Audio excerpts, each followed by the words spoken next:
Skaista mūzika grūtiem dzīves brīžiem. Brāļi, lūdziet Dievu arī par mums. Pāvila 1. vēstule Tesaloniķiešiem 5:25.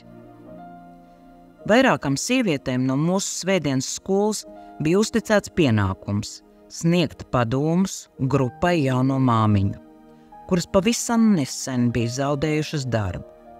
Mēs ar viņām tikāmies vienu vakaru nedēļā, lai mācītu, kā rīkoties ar naudu, kā sagatavoties darba intervijām un kā atbilstoši saģērbties.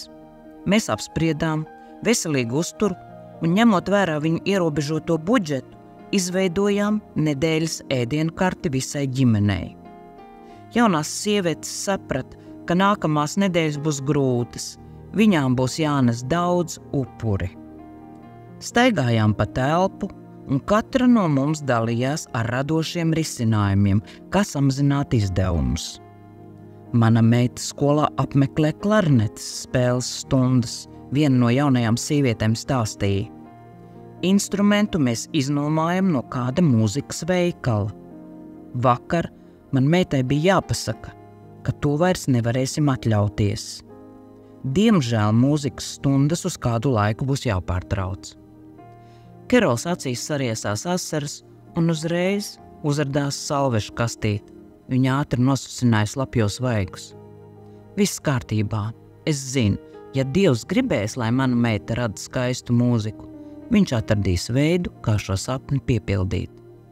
Tovakar sāku lūgties par Kerolu un viņas meitu. Nākamajā rītā zvanīju pa telefonu, lai sameklētu siltu mēteli vienam no bērniem. Jauka sieviete otrā telefona līnijas galā labprāt piedāvāja vienu no savas meitas mēteļiem. Jau grasījos nolikt klausuli, kad viņa pēkšņi iesaucās. Pagaidiet, es tikko atcerējos vēl kaut ko. Vai jūs nezināt kādu, kuram varētu noderēt klarnete?